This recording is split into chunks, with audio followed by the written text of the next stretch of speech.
el abogado penalista Carlos Luis Sánchez Gaete. Bienvenido, Carlos Luis, un gusto tenerte en estos micrófonos. Hablemos del tema Glass. Comencemos por el tema Glass. Él ha cambiado de abogado y ha logrado diferir la audiencia donde debió tratarse la unificación de penas. ¿Cuál es tu lectura? Muy buenos días. El placer de estar en estas cabinas es mío, siempre. Y bueno, sobre el caso de Jorge Glass, yo creo que a esta altura, con lo que ha logrado, procesalmente hablando, yo creo que es como un respiro en el ejercicio de su defensa. No veo que sea relevante diferir una audiencia que va a tener un propósito o que va a tener un destino cierto.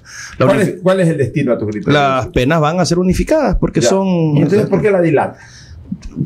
A eso iba, o sea, a eso me refiero. No creo que tenga un objetivo procesal.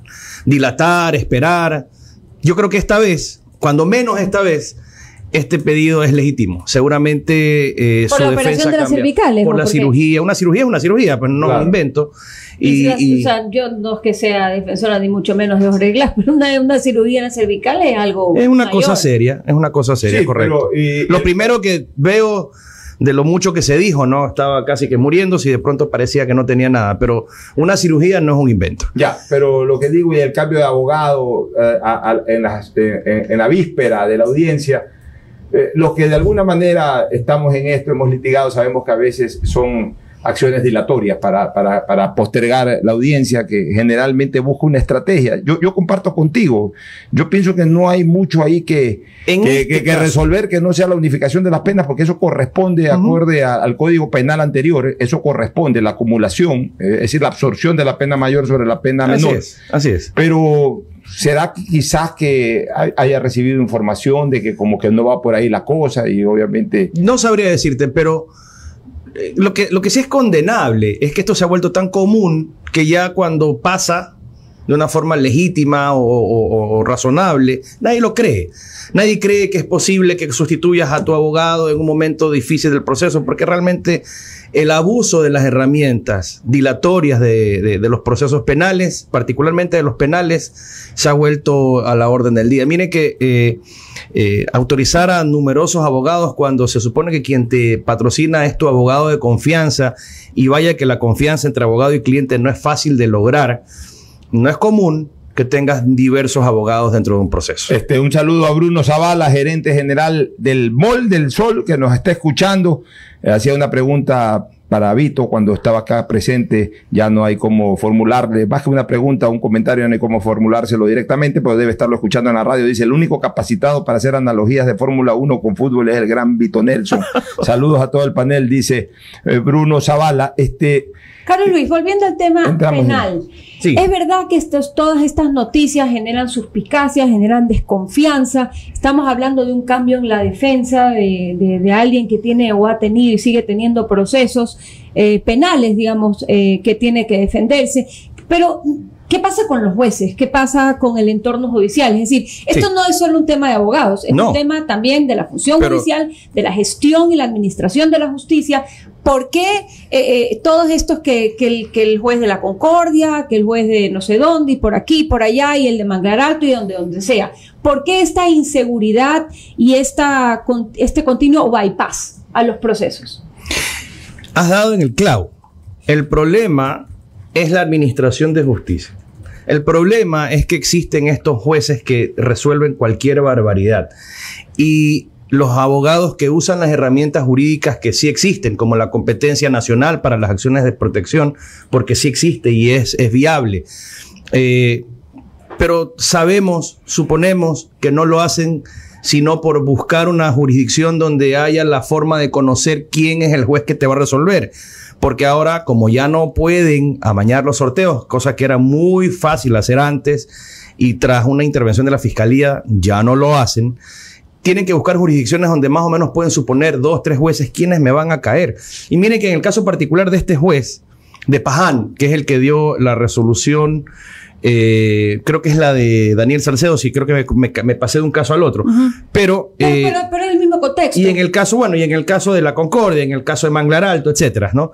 Pero en el caso de este juez de Paján, por ejemplo, resulta que ahora en noviembre fue convocado por la Asamblea Nacional, por la bancada de UNES, para entregarle un reconocimiento público al mismo juez que luego otorga una libertad en un caso que tiene un evidente interés político. Es que, entonces, no se guardan las formas. Es que mira. Y es la administración de justicia. Y es la calidad de los jueces que están, y es la falta de capacitación, la falta de evaluación, la forma como ingresaron estos jueces, y estamos en manos de... La editora política de Revista Vistazo estuvo ayer en una entrevista en Contacto Directo y justamente hacía esta denuncia de que son un grupo de jueces, porque no son todos, son un grupo de jueces que continuamente utilizan estas herramientas que, como bien lo sostiene, no guardan las formas, ni siquiera se preocupan en parecer o lucir no les importa. objetivos, sino que son flagrantemente o evidentemente parcializados. ¿Pero de quién es culpa eso? Entonces eso es a lo que iba. Ella sostenía que entonces, ¿quién es el organismo competente de poner orden? Es la Corte Constitucional, es el Consejo de la Judicatura. ¿Qué pasa? ¿Quién pone orden? Debería ser el Consejo de la Judicatura, pero veía ayer que una funcionaria de la Fiscalía que se había quejado públicamente en redes sociales del maltrato al que son sometidos permanentemente jueces y fiscales trabajando en unidades judiciales que huelen a heces fecales de animales y de personas, por cierto, que no tienen aires acondicionados, que no tienen computadoras, que no tienen papelería, que no tienen suficiente personal.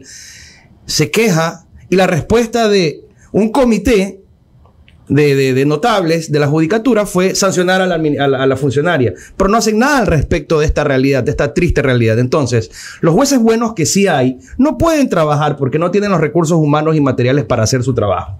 Y los jueces corruptos o los jueces poco inteligentes, poco capacitados y capaces de hacer cualquier barbaridad, que nunca debieron llegar a la judicatura, porque la evaluación de estos jueces para ingresar fue una mentira por lo visto, y la permanente evaluación para ser sancionados no funciona. Nada funciona en la judicatura. Pero esa es la realidad. Se han contratado también un grupo de jueces nuevos, según se ha anunciado en los medios. Es decir, ¿qué pasa con eso? Sí, pero estos jueces nuevos son para llevarse una jurisdicción que es una cuestión bastante discutible hacia Quito. Son los jueces de corrupción. Entonces, eso es otra cosa.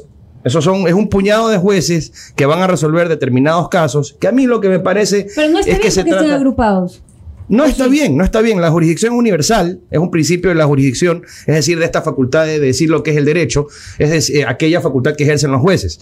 El delito debe juzgarse donde se cometió, ese es otro principio. Ahora, Carlos Luis, la verdad es que se está abusando demasiado, o sea, ya es una cosa terrible, ya es una especie como de rifa abierta, esto de las acciones constitucionales. Así es. Ayer poníamos como ejemplo, ya llegué a poner como ejemplo, en la década de los 70, había las famosas rifas de Pedro Ezequiel Campuzano Ramos, que pasaba por las calles de Guayaquil. Con un megáfono, yo lo escuché. Con un megáfono, y todo el mundo compraba las rifas, y era un hombre muy serio. Sí. El que se ganaba la rifa le entregaba el premio. Pues más o menos así, en el sentido de que ahora los juzgados del país se han convertido en rifatarios. O sea, uno compra una rifa, se vende una acción constitucional como vender una rifa, un boleto para una rifa. Mira lo que ha pasado, a mí me parece increíble. Pues ya esto es el colmo. O sea, cada vez encontramos algo que es el colmo, y es el colmo de los colmos. Han presentado, leí ahí en el periódico, han presentado una acción de medida cautelar para evitar juntas de accionistas en el tema del Hotel Continental, por ejemplo. O sea, ¿qué tiene que ver una acción constitucional con junta de accionistas de una empresa? Por Dios. La realidad es que nos estamos dedicando a presentar acciones constitucionales por cualquier cosa. O sea, ya no se litiga en lo civil, ya no se litiga en lo penal, ya no se litiga en lo laboral, ya no se litiga en lo de compañías. Ahora, cualquier cosa se resuelve con ir a Yaguachi. Esta fue presentada en Yaguachi, con ir a Manglar Alto, con ir a Paján, con ir a La Concordia, a cualquiera de estos sitios a presentar una acción constitucional. Se conquista al juez para que el juez resuelva a favor una medida cautelar o una acción de protección, y con eso resuelven el problema en 48, 72 horas, algo que no puede ser resuelto de esa manera y que tampoco puede impedir el desenvolvimiento de la cosa privada o de la cosa pública. Y la anterior Corte Constitucional blindó a los jueces con una resolución en la que se impide que puedan ser demandados, denunciados penalmente por prevaricato. Ya, pero también hay una cosa, ayer lo conversábamos con Julio César Cueva, con Carlos de Tomaso, que estaba en el panel, mi persona, que somos abogados. Abogados. Bueno, ayer conversábamos varias situaciones. Por ejemplo, es verdad que está blindado el juez por el tema del prevaricato. O sea, no comete delito. Eso es una cosa, correcto. Ya, una cosa es que esté blindado en ese sentido, pero al final de cuentas se puede iniciar procesos, por ejemplo, de falsedad ideológica, de asociación ilícita, cuando se descubre todo eso, por lo menos que se investigue todo eso. Nadie lo hace con este tipo de cosas, pero por sobre todas, no hay una regla jurisprudencial que ya determine de manera definitiva este tema. Mira, a mí se me ocurre una idea. Me gustaría que tú como abogado penalista y constitucionalista, porque los abogados de alguna manera manejan todos los códigos y todos los conceptos jurídicos. Por ejemplo, que de aquí en más, la próxima semana, en un mes, cuando salga una resolución de esta naturaleza, las instancias constitucionales, o sea, las acciones constitucionales que son protección, acción de medida cautelar, habeas corpus, habeas data, todas menos acción extraordinaria de protección y de incumplimiento, que eso se ventila directamente en la Corte Constitucional. Pero el resto, lo que se está vinculando, lo que se está presentando en el ámbito jurisdiccional, la primera instancia sea una sala de la Corte Provincial. Y la segunda instancia, por sorteo, otra sala de la Corte Provincial. O sea, que se ventile primera y segunda instancia en sala de corte. O sea, por último, el que quiere presentar algo en Paján porque vive en Paján, que vaya a Portoviejo. O sea, si ya va a presentar una acción de protección, que coja un carro y en 1 hora y media lo presente en Portoviejo. No estamos diciendo que lo presente en Quito, ni que lo presente en Guayaquil, que lo presente en Portoviejo. O si alguien en Yaguachi quiere presentar una acción, que la presente en la Corte de Guayaquil y que venga de Yaguachi a Guayaquil. Estoy de acuerdo. Pero que sea una instancia primero en donde sea un tribunal, o sea, una sala son de 3 personas, o sea, tres personas que decidan.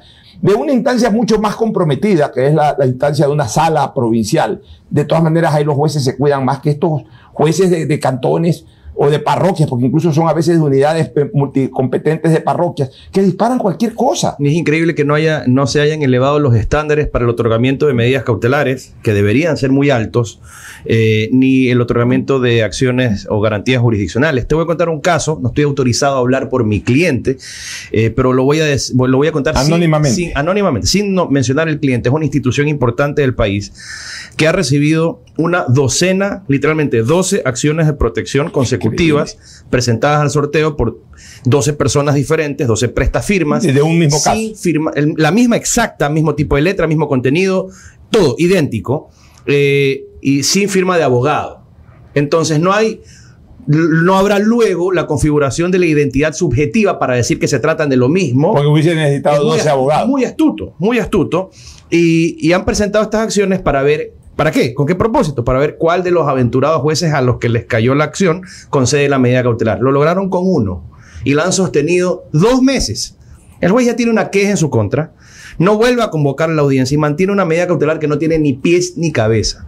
Además que la judicatura no responde. Además que el tema de la medida cautelar, una vez que el juez determina la medida cautelar, lo único que puede pedir la parte afectada, que además no se entera del tema de la medida cautelar, sino cuando ya le llega, porque es distinto a la acción de protección en donde te convocan a audiencia antes de dictarla. Puede venir una acción cautelar, pero normalmente ya te llaman a audiencia. La medida cautelar, te dictan la medida cautelar y llega el que presentó la medida, llega con la resolución, ahí te enteras. No hay ni siquiera cómo pedir, no hay como apelar directamente, sino que pides la revocatoria, tienes que pedir revocatoria. Solamente si no te da la revocatoria puedes apelar la negación de la revocatoria. O sea, es complicado para quien recibe una medida cautelar. Yo me he dado cuenta de algo y con el paso del tiempo, las garantías jurisdiccionales, es decir, habeas datas, habeas corpus, acción de protección y demás, garantías jurisdiccionales, constitucionales, han ido perdiendo la vergüenza a los jueces. Porque esto no empezó así.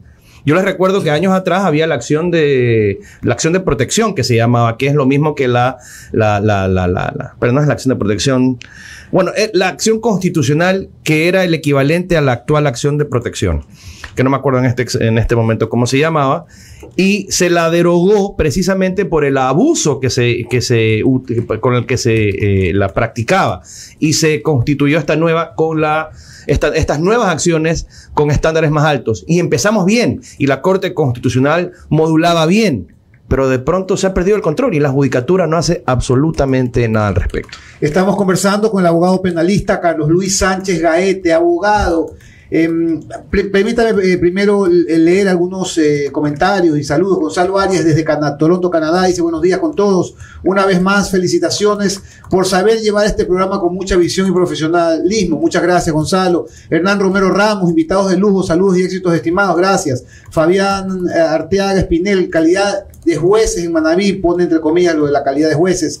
Y bueno, otro ejemplo de la justicia en nuestro país, abogado. El juez Augusto García dejó en libertad al responsable de un triple choque en la vía Guayaquil-Santa Elena con un fallecido y 2 heridos. Esto pese a no portar licencia y de hallar una botella de cerveza en su auto. Yo había comentado al inicio de este programa que es hora de que alguna autoridad ponga un alto a la impunidad sin freno, porque Ecuador va rumbo al despeñadero de la inmoralidad. ¿Qué está pasando? Por ejemplo, este juez, ¿quién lo juzga a su vez? ¿Quién lo pone en vereda? ¿Quién le dice que está actuando mal? Pues hermano, fuera de aquí. ¿Quién es el encargado? El Consejo de la Judicatura. Justicia aquí.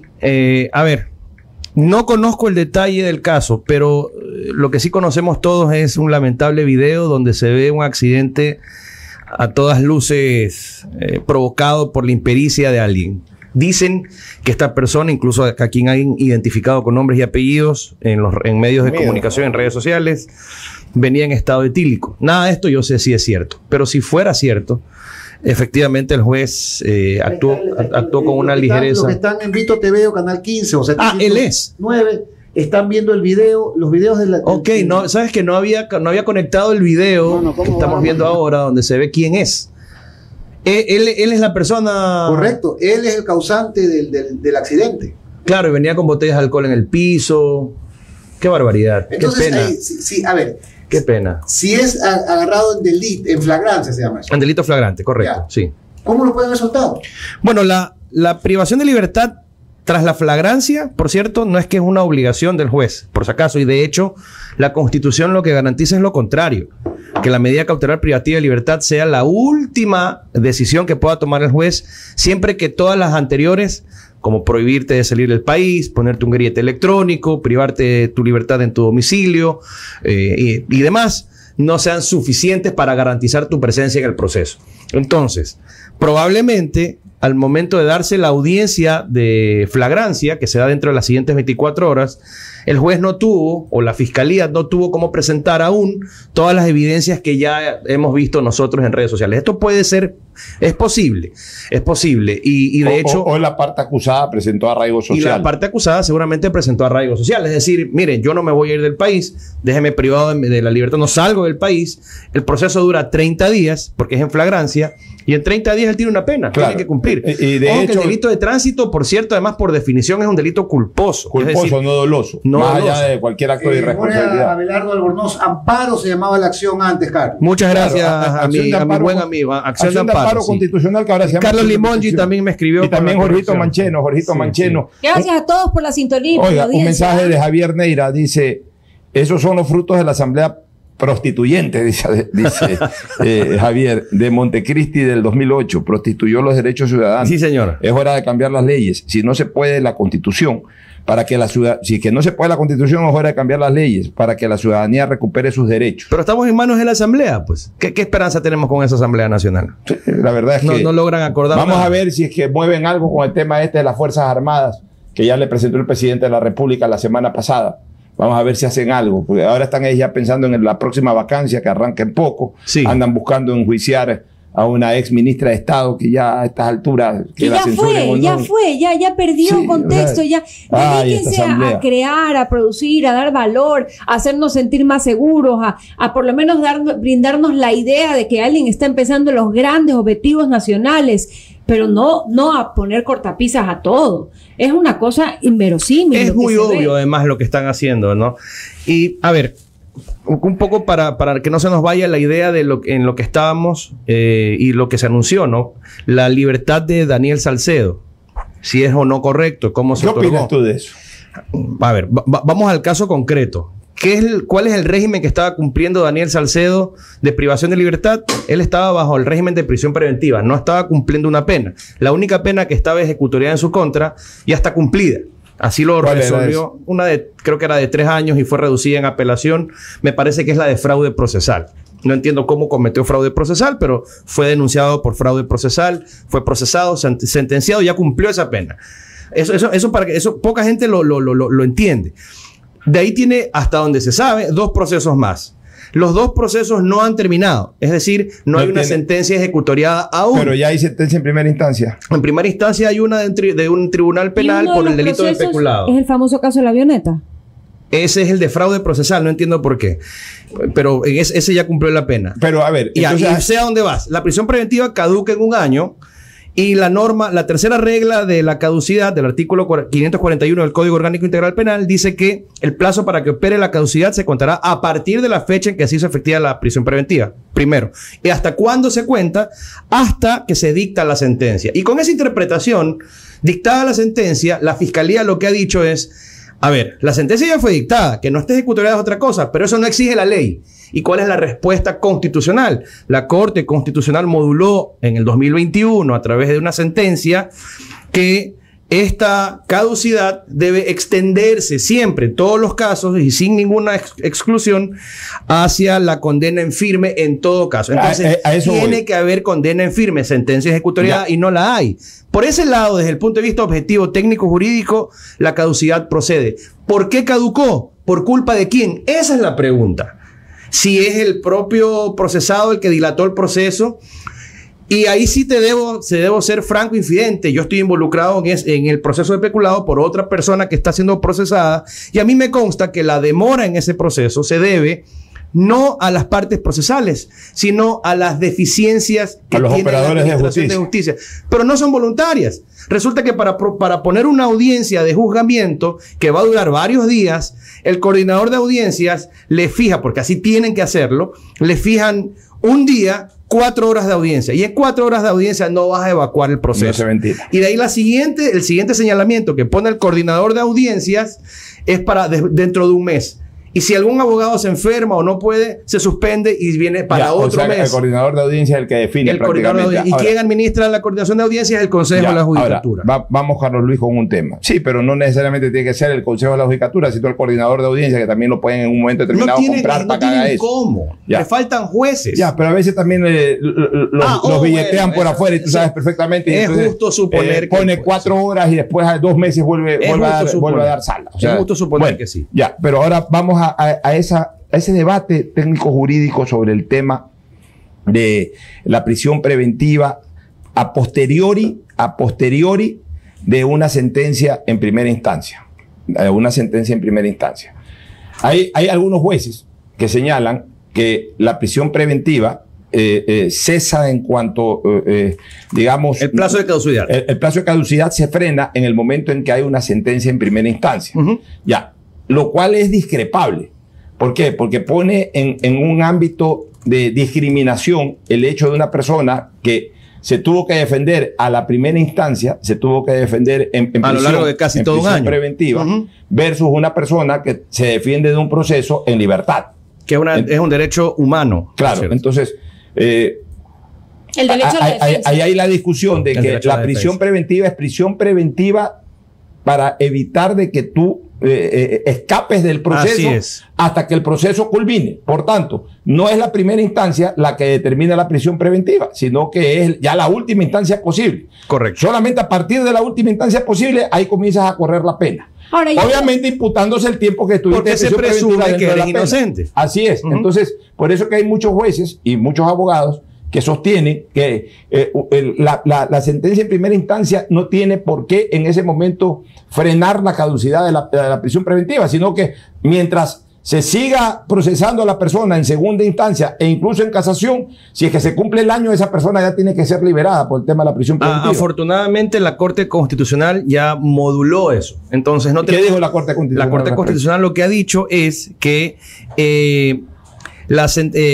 se hace extensiva esta exigencia de la condena en firme para impedir la caducidad de la prisión preventiva. ¿Qué es lo que quiere decir esto?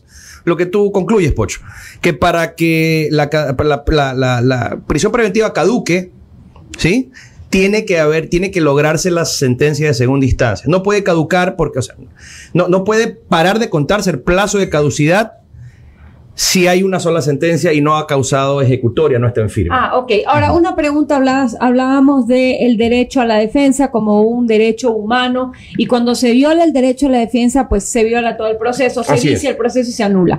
Entiendo que uno de los argumentos del caso Singue es justamente que no se respetaron los derechos a la defensa. ¿Tienes alguna información al respecto? ¿De qué manera no se respetaron los derechos a la defensa dentro del caso Singue? Honestamente, no conozco los detalles del caso. Ya. No, ese es un caso por peculado, si no me equivoco. Bueno, sí, es la tercera sentencia por la cual, al caerse, Jorge Glass se puede plegar al tema de la sentencia, porque tiene todas las sentencias ejecutoriadas, que es el tema. Recuerdo algo, y es bastante obvio. El caso Singe es por peculado, un peculado que presuntamente se habría cometido cuando estaba vigente el requisito de procedibilidad del informe con indicios de responsabilidad penal de la Contraloría. En este caso, me parece que no hubo informe con indicios de responsabilidad penal. Perdón, sí hubo un informe con indicios de responsabilidad penal que paralelamente, mientras se ventilaba el proceso penal, fue escrutado por la Administración de Justicia Contencioso Administrativa y fue declarado nulo. Es decir, que este indicio, que era un requisito previo para el proceso penal, fue dejado sin efecto y en consecuencia, en el universo penal de entonces, no tenían el requisito de prejudicialidad y no era procedente que sea juzgado por ese delito. Esa es más o menos la mecánica que yo recuerdo del caso, pero no estoy involucrado en los detalles. Si es así, está bien, era lo justo, era lo correcto, lo técnica y jurídicamente aplicable. Pudo haber sido juzgado por otro delito, pudo no haber sido juzgado por peculado. Y esa era la salida inteligente de la Fiscalía, que no la llevó a cabo. Muchísimas gracias al abogado penalista Carlos Luis Sánchez Gaete por su análisis.